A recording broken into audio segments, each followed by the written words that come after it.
Who boy says we're ready to go live. Maybe we're going live. What's up, everyone? Aaron Nagler here with Cheesehead TV. Hopefully sounding a bit better than we did yesterday outside with internet issues, wind issues, all sorts of issues. Trying to allay some of those fears by coming inside. Don't get the great vista that is Lambeau, but I'm telling you what, this time of day, the sun without the cloud cover, it's absolutely insane. Big B, what's up, buddy? I'm asking some good questions today, boys and gals. Legless, that's what I like to hear. Joey, what's up? Aaron, blink twice if Jordan Love was starting at quarterback. I cannot say either way. The new restrictions from Packers PR put on us not a half hour before we stepped onto the bleachers for practice. That's right. We can't report about who's running with the ones, twos, or threes, personnel groupings, mixing, matching, etc. Much to the consternation of fans and media members everywhere. As I wrote in my camp notes, on the one hand, I get it. It's a very weird offseason. They've got this truncated version of camp. There's no preseason games. There's no tape of their team. So the only way teams are going to be able to monitor whoever it is that they may be interested in, maybe the Packers cut them, maybe they can trade for them, etc., is by perusing media reports. And I get Brian Gutekunst and Matt LaFleur want to button that up. But on the other hand, really, I mean, you love to bathe in the fact that you are the, quote, only fan-owned professional franchise, unquote, and then restrict the access to the fans who literally support your team. I don't know, man. I don't know. It's a double-edged sword, I guess. Brent, hey, Aaron, is this going to be Josh Jackson's year? It's still so early, but the early returns are very good. What was it? Is this a Josh Jackson redemption year story? We'll see. It was the title of my video this morning, and he had another good practice today. Very sticky coverage, man and zone, any wide receiver, whether it was Devante Adams or somebody fighting to make the squad.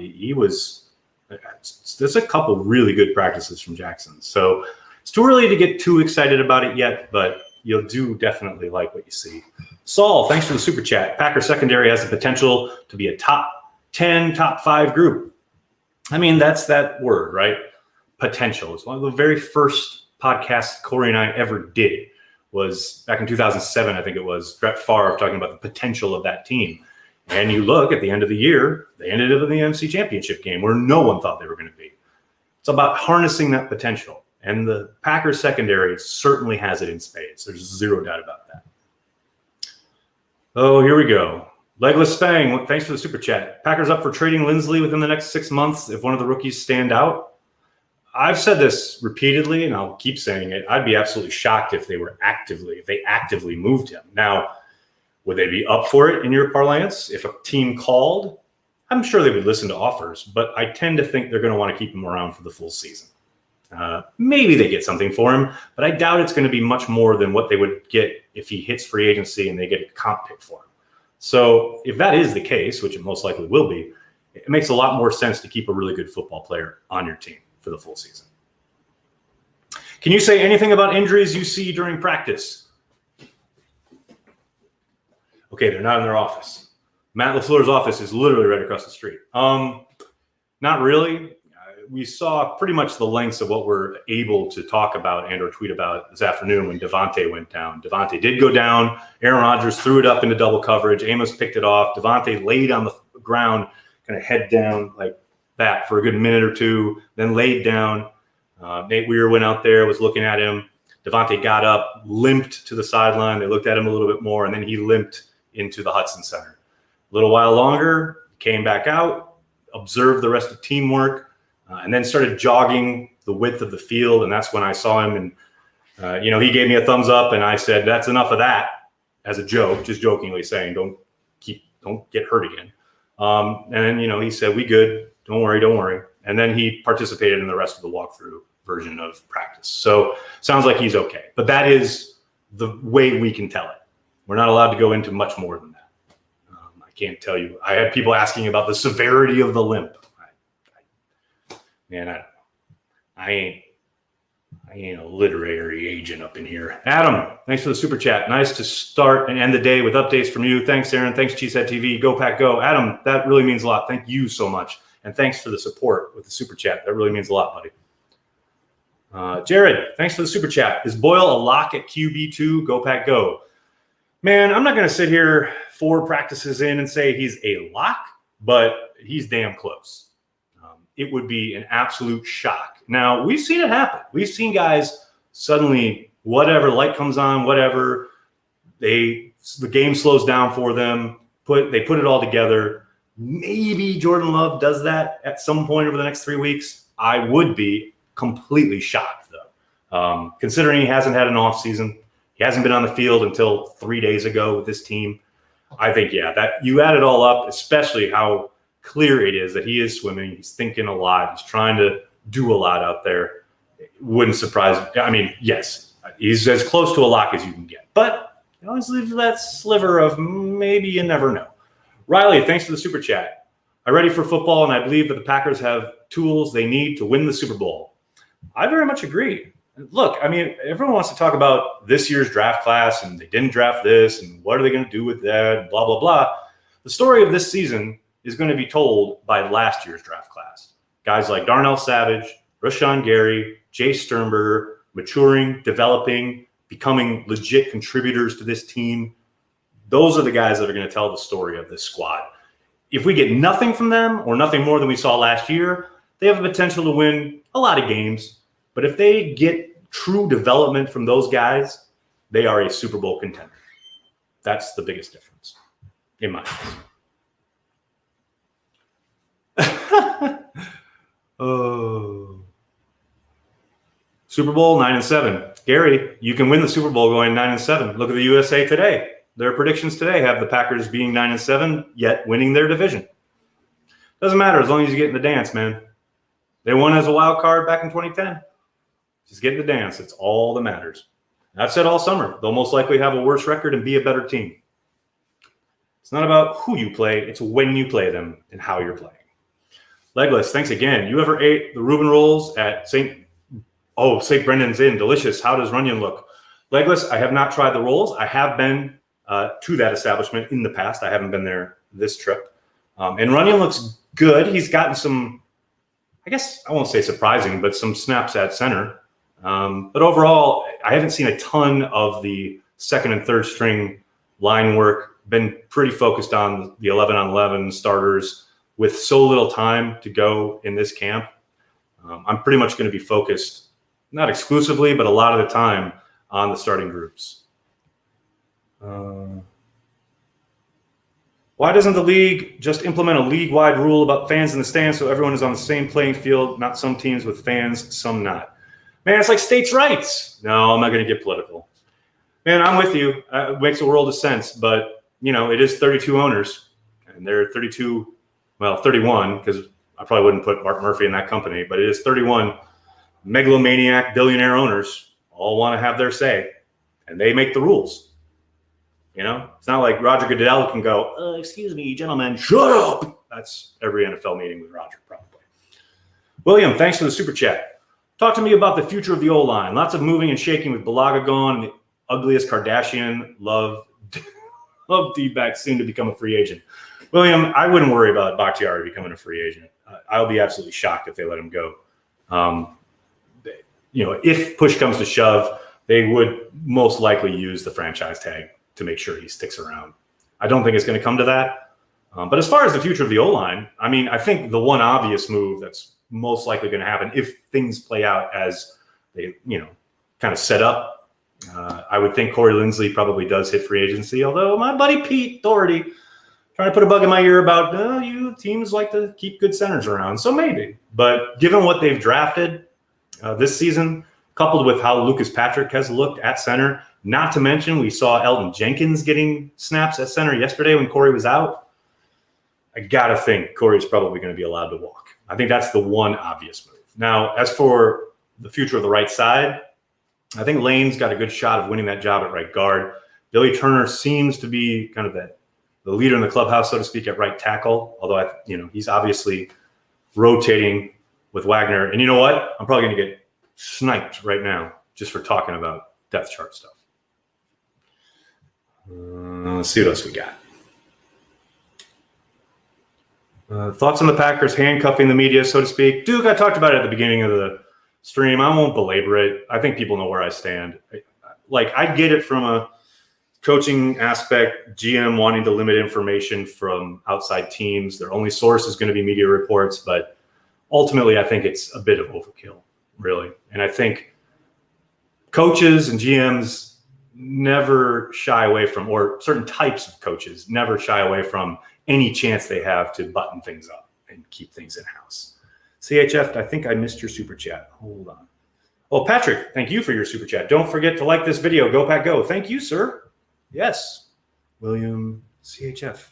Where did I, or are you on the bottom? Sorry, guys. I don't want to miss any super chats. Maybe I did get that one.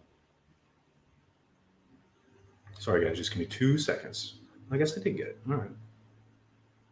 But I do have another one that I have to get to. Todd, thanks for the super chat. Who is the most impressive player so far who wasn't a starter last year? Josh Jackson. It's not even close. It's night and day. I think Robert Tonyan certainly is in that mix as far as having a really strong start to camp. Wasn't a starter per se, but he was used a lot in those 2 tight end sets early on in camp and the year last year. We heard from him today in availability. Talked a lot about his injury and trying to come back from it, etc. But yeah, for me, it's definitely Josh Jackson. I don't think there's any question yet. Eric, thanks for the super chat. How does Josh Jackson fit in this defense? That's a very good question. You got to think with the amount of dime they like to play, he'll see the field a lot if he keeps this up. I would think they would keep him on the perimeter, although they did kick him inside a couple times today. But I think they'll mix and match depending on the opponent, depending on whatever versatility they think their different skill sets provide them with whatever scouting report is coming their way that week. I would tend to think they'll use him mostly, say, in dime perimeter opposite King with Jair kicking inside, but that's just guesswork on my part. We'll see.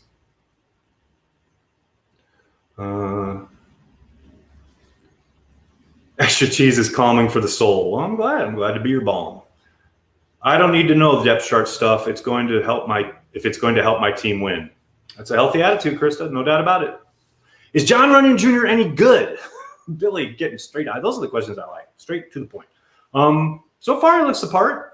I mean, he's not out there mauling people or anything, but it's his first 4 days of being a professional in a practice setting. But yeah, so far, you haven't seen anything that makes you go, ooh, this might not be a guy. But yeah, no, so far so good. Does Holman matter? All players matter. All players have value. You know where I learned that? Football guys. Even though they're a fantasy site, they got really good, smart stuff to say sometimes, almost all the time. All players matter. All players have value. Holman's no different. He hasn't been getting a ton of reps with the first unit, but he's biding his time. He's looking good. And the chances he's gotten, he hasn't stood out in a bad way. We'll see how he continues to develop. Which undrafted free agent has stood out the most? Got to be honest, not a one. And I was really pulling for my guy Tippa, but nobody. And it's not, I don't think so much that they haven't really shown. They just haven't really had an opportunity. It's the nature of this kind of camp where they've only got a very limited time.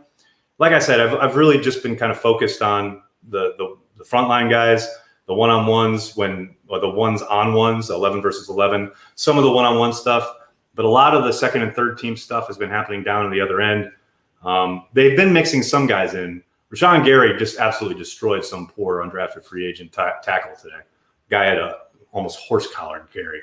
But they're just not getting a ton of work with the front line. So it's really hard to determine. When you first saw Jason Spriggs, was it clear he wasn't going to be very good? I don't think it was very clear, but he didn't jump out in any way, shape, or form. Anything on Begleton? He was out there, Samuel. That's all I got for you. He looks good. Smooth hands. Hasn't got a bunch of opportunities that I've seen, but he's in the mix. But it's mostly been a lot of EQ, Kumaro, and Lazard. Those have been the 3 guys really rotating behind Devante Adams so far. Jared, thanks for the super chat. Dylan over Williams. What's Jackson's upside? Ooh, the twofer. Dylan over Williams, eventually, not right away. Probably next year, not this year. What's Jackson's upside? I mean, hell, there was talk of first round pick. You know, he was going to be the best corner out of that draft class, etc. And then he fell to the second round. Concerns about his athleticism, his speed, etc. Man, the upside, the ceiling is, I mean, a damn good starting perimeter corner. Outside of that, it's really up to him. It's how consistent he can be. Legless, can you tell Big B that Williams is not the GOAT? Legless, Jamal Williams is the GOAT. The GOAT! That's for you, Big B. Love you, buddy. All right, guys, I got time for one or two more, and then I got to get ready for the big Cheesehead TV Patreon Zoom happy hour. That's right, 6 p.m. Central, 7 p.m. Eastern. It's going to be a hoot. Aaron Jones and Dylan in the backfield together. Whoo, Antoine, you're telling me. Tell us about Tim Williams. I tell you what, Tim's gotten a bunch of reps with the ones because Za'Darius has been out. He looks the part. I'm not going to sit here and tell you he's going to light the league on fire or anything, but he is not overmatched. He's not getting washed out on run plays, and he's got some slipperiness to him when he's rushing the passer. Again, it's very early, but yeah, I like what they have there so far. I mean, let's see when we get into more of a scrimmage situation, which should be happening tomorrow morning in Lambeau Field. That's right, I'll be there. Practice starts, I believe, at 10:10, a little earlier than the last couple. So make sure you're ready for that. I'll have Packers Daily beforehand. Make sure you keep it here for all the latest. Thank you so much for all the support. Please hit like, hit subscribe, tell your friends, tell your family, Cheesehead TV. We are devoted to Green Bay Packers fans worldwide, and it's not too late. If you want to join Patreon, happy hour coming up at 6 p.m. Head over there, patreon.com/CheeseheadTV. Thanks a lot, everybody. Have a great night. Go Pack, go.